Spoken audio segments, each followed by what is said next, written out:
बिस्मिल्लाहिर्रहमानिर्रहीम। अस्सलाम वालेकुम। आपका दोस्त सलमान हैदर। दुआ है परवरदिगार से कि उसने आपको और आपके अहले खाना को अपनी हिफ्ज़ अमान में रखा हो। 4-5 मेरे पास एक्सक्लूसिव स्टोरीज हैं जो आपके खिदमत में पेश करना बहुत ज़्यादा ज़रूरी है। एक के बाद एक रखता हूँ, लेकिन उसकी कुछ टॉप हेडलाइंस आपके सामने रख देता हूँ। अचानक सदर मुमलिकत आरिफ अलवी को तब्दील करने का, गैर मौसर करने का प्लान बना है और वो सिर्फ अगले 2-4-5 दिनों के अंदर एग्जीक्यूट करने का मुकम्मल तौर पर प्लान भी है। वो किस तरह मुमकिन है, उसके बाद जजेस के ऊपर किस तरह कहर डालना है, उसके बाद लेजिस्लेशन और कानून साजी किस तरीके से करनी है, और वो एक ज़बरदस्त किस्म का ईवल प्लान गवर्नमेंट ने तैयार करके रखा हुआ है हुकूमत छोड़ने से पहले पहले, यानी मुस्तकबिल की कोई फील्डिंग है जिसको खड़ी करनी है।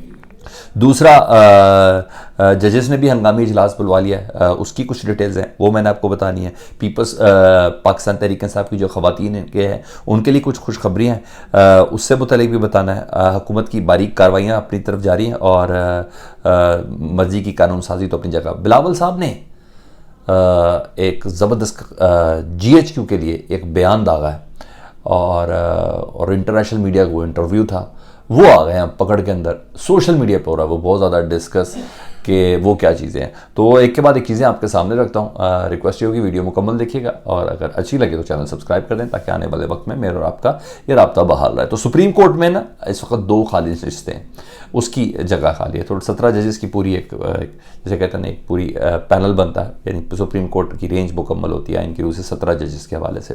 तो इस वक्त 15 जजेस हैं और इन 15 जजेस में से 8 जो कहा जा रहा है वो जजेस बाकायदा तौर पर उमर अता बंदियाल साहब के उस ग्रुप के अंदर शामिल हैं या उमर अता बंदियाल साहब को राह रास्त पर देखते हैं।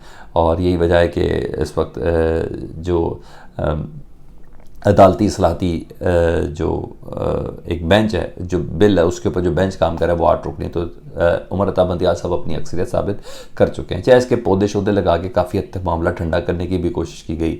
अपने तर्जुमान के जरिए काजी फायजी साहब ने भी कह दिया कि हमारे दरमियान किसी किस्म की कोई तकसीम नहीं है, ये नहीं है, वो नहीं है, सब चीज़ें अपनी जगह पर हो रही है। लेकिन असल खबर ये है कि सुप्रीम जुडिशल कौंसिल का इजलास तलब कर लिया गया जी और 14 जून को बुलाया गया है और इस इजलास में को बाकायदा जस्टिस काजी फायजी साहब की मैं धमकी कह लूँ एक ख़त के ज़रिए, जो उनका सवाबदीदी इख्तियार नहीं था, जो मुख्तलिफ बीट रिपोर्टर से मेरी बात हुई तो उनके मुताबिक नहीं था, तो काजी फायजी साहब की धमकी पे ये बुलाया गया है। काजी फायजी साहब ने ना सिर्फ ख़त लिखा बल्कि 2 नाम भी सजेस्ट कर दिए कि इन 2 जजेस को होना चाहिए सुप्रीम कोर्ट की इमारत के अंदर, और एक तो चीफ जस्टिस है सिंध हाई कोर्ट के और दूसरी चीफ जस्टिस है पेशावर हाई कोर्ट की मुसर्रत जलाली साहबा, इन दोनों के हवाले से। तो 14 जून को इस पर गौर होगा और definitely chief justice Umar Ata Bandial साहब ने ये बुलाया तो वही गौर करेंगे और बाकी सारे। और इतना मैं आपको बता दूँ, सिंध हाई कोर्ट के चीफ जस्टिस इस सुप्रीम जुडिशल काउंसिल के मेंबर हैं और मुसर्रत जलाली साहबा पेशावर हाई कोर्ट की चीफ जस्टिस हैं, वो भी इसकी मेंबर है। तो काजी फायजी साहब अपना पैनल जो है वो तगड़ा करने के प्लान में और पूरे मूड में, तभी इन 2 जजेस का नाम उन्होंने तजवीज़ किया हुआ है।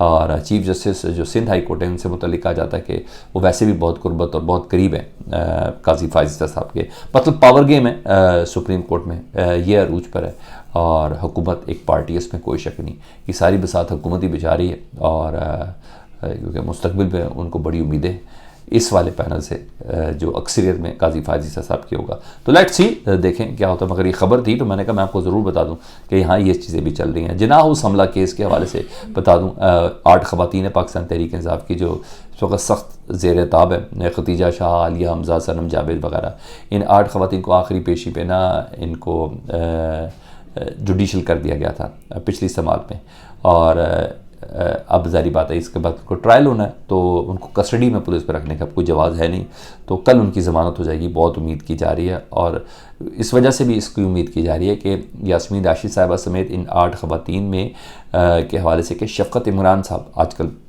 इस्टेब्लिशमेंट की खबरें बहुत ज़्यादा दे रहे हैं और बहुत करीब तस्वुर किया शायद शफ़क़त इमरान साहब, हालांकि मरियम बीबी के भी बहुत ज़्यादा करीब है। तो बहरहाल वो उसकी खबरें अंदर की खबरें देते, तो उन्होंने ये खबर दी थी कि अभी फॉर्मेशन कमांडर का कॉन्फ्रेंस का जो इजलास हुआ था ना, उस इजलास में भी ना आर्मी चीफ ने फॉर्मेशन कमांडर से मशवरा लिया था कि ख़वातीन का जो ट्रायल है ना वो आर्मी कोर्ट में नहीं करना चाहिए, नहीं किया जाएगा। जो ख़वातीन 9 मई के वाक़यात के अंदर मुलव्वस थी उनका ट्रायल आर्मी कोर्ट में नहीं किया जाएगा। तो यही वजह है कि अभी तक यास्मीन राशिद साहिबा समेत किसी की कस्टडी नहीं मांगी है। तो इस इस फॉर्मेशन कमांडर के फैसले के बाद मैं इस बात पर हूँ कि कल बरोज़ पीर ये 8 ख़वातीन जो है, 8 नहीं तो कम से कम बेशतर ख़वातीन जो है, इनकी ज़मानत हो जाएगी। अच्छा जी, उधर एक नई खिचड़ी पकड़ी है। उस खिचड़ी का मैं आपको बता दूं, वो है सदर मुमलिकत आरिफ अलवी साहब के मुताबिक।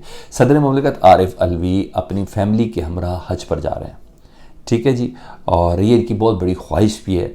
सदर मुमलिकत से ज़्यादा हुकूमत की ख्वाहिश है कि वो हज पे चले जाएँ। पता नहीं किस तरीके से ज़बरदस्त किस्म के इकदाम किए होंगे सदर मुमलिकत के लिए, प्लीज़ चले जाएँ वो, क्योंकि इस वक्त गले की हड्डी हैं वो सदर मुमलिकत। इनकी ना कानून साजी हैं जो इतनी ज़्यादा रह गई हैं, इतनी ज़्यादा पेंडिंग है, बहुत कुछ करना है उन्होंने। तो ज़ाहिर बात है जैसे ही सदर मुमलिकत जाएंगे तो पीछे से सादिक संजरानी चेयरमैन सेनेट वो कायम मकाम सदर होंगे। और इस दौरान में सादिक संजरानी साहब की, आपको पता है ना सादिक संजरानी साहब किन के कहने पे आए हैं, क्या है क्या नहीं है, बहुत सारी चीज़ें आप लोगों को पता है। तो इस दौरान ये में ना मखसूस कानून साजियाँ की जाएंगी जी, और उस पर सादिक संजरानी बतौर सदर दस्तखत करेंगे। आरिफ अलवी को मज़ीद इर्रेलेवेंट कर दिया जाएगा। और हाँ, जो मखसूस कानून साजियों में सुप्रीम कोर्ट के जजेस के ख़िलाफ़ रेफरेंस लाना, रेफरेंस भेजना, ये काफ़ी चीज़ें हैं। इलेक्शन कमीशन के हवाले से कुछ अहम फैसले हैं, वो बहुत से अज़ाइम हैं। तो ये सारे अज़ाइम हैं, और सादिक संजरानी साहब इस टाइम ऐसी पोजीशन है, वो तो पलकों के बल साइन करेंगे।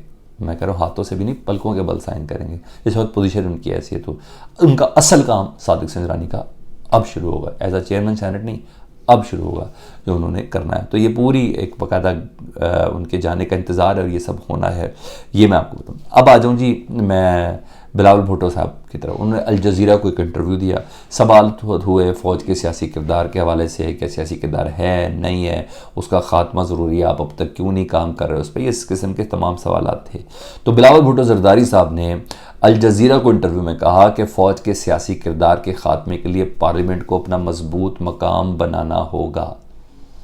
ये पाकिस्तान का वज़ीर ख़ारजा अल जज़ीरा को इंटरव्यू देते हुए कह रहा है कि फ़ौज के सियासी किरदार के ख़ात्मे के लिए पार्लियामेंट को अपना मजबूत मकाम बनाना होगा। तारीख़ में पहली बार फ़ौज गैर सियासी हुई है, क्योंकि इनके आने का रास्ता खुला है, इसलिए इनको ऐसा लग रहा है कि फ़ौज गैर सियासी हुई है।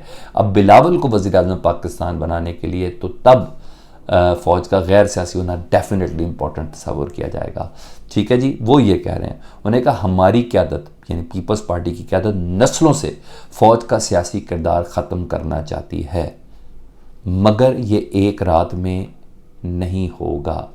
एक रात 5 हुकूमतें ले चुकी है पीपल्स पार्टी, अभी तक इनकी एक रात मुकम्मल नहीं हुई, अभी तक एक रात मुकम्मल नहीं हुई। ईंट से ईंट बजाने का जुमला करने के बाद 1 साल दुबई में रहे आप। ये तो भला जनरल कमर जावेद बाजवा साहब का कि उन्होंने कहा कि फरवरी 2021 से हम न्यूट्रल हो गए हैं, हम सियासी मामला से हमने फ़ैसला किया उससे दूर हो गए हैं। ये बिलावल साहब कह रहे हैं एक रात, अभी इनको सूट कर रहा है,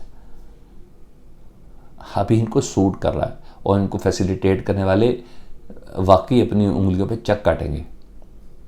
जी हाँ, ऐसे ही करेंगे कि ये क्या है। मगर वो कह रहे हैं कि मगर ये एक रात में नहीं होगा, या फ़ौजी तनसीबात पर हमलों से नहीं होगा। भाई हम भी नहीं कह रहे फ़ौजी तनसीबात पर हमले करें, तो 5-5 बार हुकूमत करके या हुकूमतों का हिस्सा 6ठी बार भी आप ये हुकूमत पे हैं, आपने किया क्या?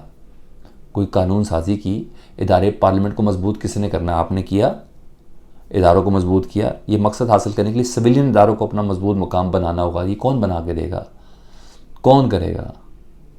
आप खुद रले हुए हैं, जब सिचुएशन मज़ेदार हो तब आप ऐसा करते हैं। आपको अब्बा ने बताया हुआ है कि भाई तुम्हारे दिन आ गए हैं, तो बस आप एंजॉय करें।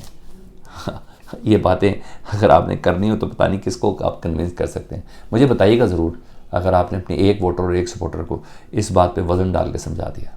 फीडबैक में ज़रूर आगा कीजिएगा। अपना बहुत ज़्यादा ख्याल रखें। अल्लाहुम्मा सल्ली अला मुहम्मद व आले मुहम्मद।